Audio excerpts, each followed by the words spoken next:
Hello there, my name is Jasmine Pope, and the topic of my persuasive speech is therapy is my priority. I wanted to talk about therapy because therapy nowadays in this generation has been normalized that if you go to therapy, it makes you weak or it makes you you're not strong, it makes you a sissy.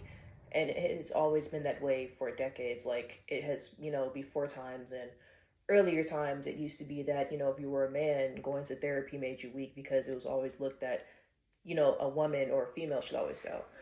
But therapy, in my opinion, I feel that it should be taken more seriously. It should be taken as a priority. So many people nowadays, they don't prioritize their mental health well. They don't take care of their mental health, and they also don't take care of themselves. And when they don't take care of their mental health, it makes it even worse for them. It makes it, it impacts their lives, and it also can impact, the outcome of their character and who they are because they don't prioritize themselves well. I wanted to talk about it because it's very, very important.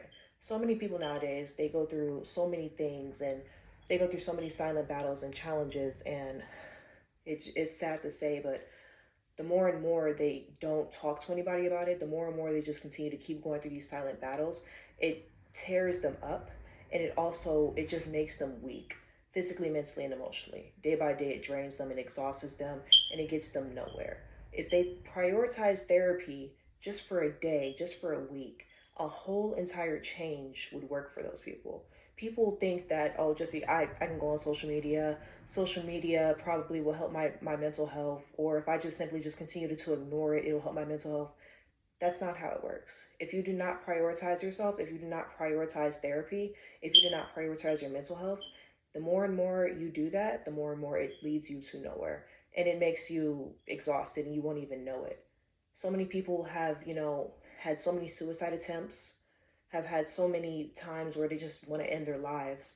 The rates, and nowadays when you see on the news of people just trying to constantly end their lives or constantly just trying to find ways to just be away, or the way that they're doing things like high crime rates, and people are out here doing, very, very dangerous things because they don't have the help to receive to, get themselves together.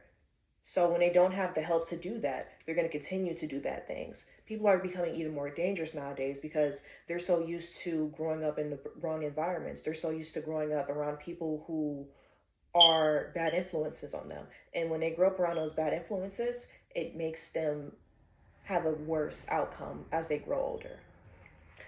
For me, I found some resources. For my first source, it is titled Talk Therapy Off the Couch. It is a source that I found on a website. It's called mentalhealthamerica.com, and it's an article by Voss Peddle published on 2025, October 19th. And it states that therapy can release a fewer relapses of anxiety and mild to moderate depression.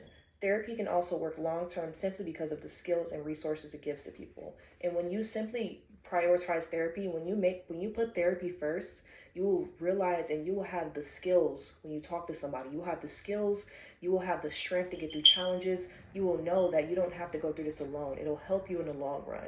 And when you go to therapy, you start to see so many positive changes, so many great outcomes, and all of the things that you once ignored about yourself, all of the things that you knew were wrong, and the red flags that you ignored about yourself, you start to eventually turn away from those, and you want to have better change. If people would simply just put therapy first for one time, or just go for just one simple day, not even a week, they would notice a change. But so many people nowadays, they don't want to take that route. They'd rather just, ignore it. They'd rather just be arrogant. They'd rather have egos and think they know it all.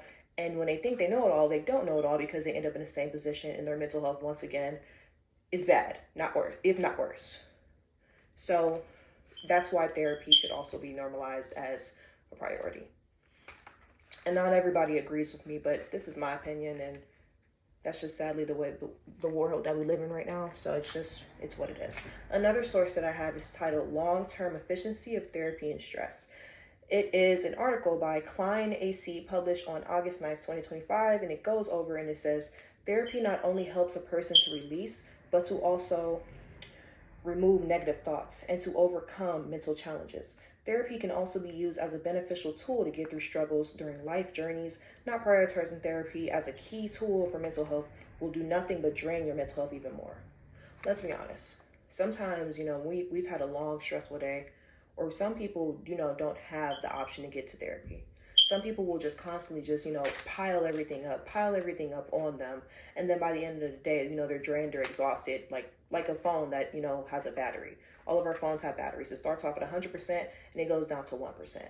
We apply that to our everyday lives because we start off, fresh and refreshed and everything is all right. And then, we have our challenges, we have our situations throughout the day. We get home and it's just like we're at that 1%. We just don't want to do anything. We're defeated, we're drained, we don't want to talk to anybody. But the more and more you pile that energy up onto yourself and you do not get help for it, it becomes into a problem and it turns into an issue where it just mixes up your mental health day by day. And people don't want to get the help that they need to receive because of this, because they feel that if I go to therapy, it's going to make me look like in front of my friends, I'm weak, I don't have any strength, I suck, because that's what's so normalized in this generation. Like, you have kids nowadays who don't even want to live, and they're at the age of 9, not even 15 yet. That's not normal. And also they don't have the right, parents or the right guardians to help them to get that help, because those parents are probably not even giving them the right discipline. They're not giving them the right help. They're not being a guidance to them. These kids nowadays, they're constantly, in technology and looking at things that they should not be looking at, that also constantly, kills their mental health. They're getting bullied, but they don't have therapy. So where does therapy step in? Another source by Palmer J. Frank, published on May 9th, 2024, goes over how therapy does not make you weak. They state that we all come to a point in life where our brains drain us from heavy situations, and therapy should be normalized to a strength, not a weakness in any way. Like I just stated before, if we make therapy a priority, simply make it first and stop putting our egos first, we will notice a great, awesome change in our lives. That's all we have to do. And stop putting our egos first. Stop thinking that we know everything and simply get the help that we deserve. Because if we do not, we're going to continue to have dangerous actions. You're going to continue to see people who do not care about their lives. And when they don't care about their lives, they're going to continue to do things that are just wrong, out of the ordinary, and are very concerning. When you get the therapy and the help that you need, you will see a great outcome within your life. And it'll help you get 10 times way better.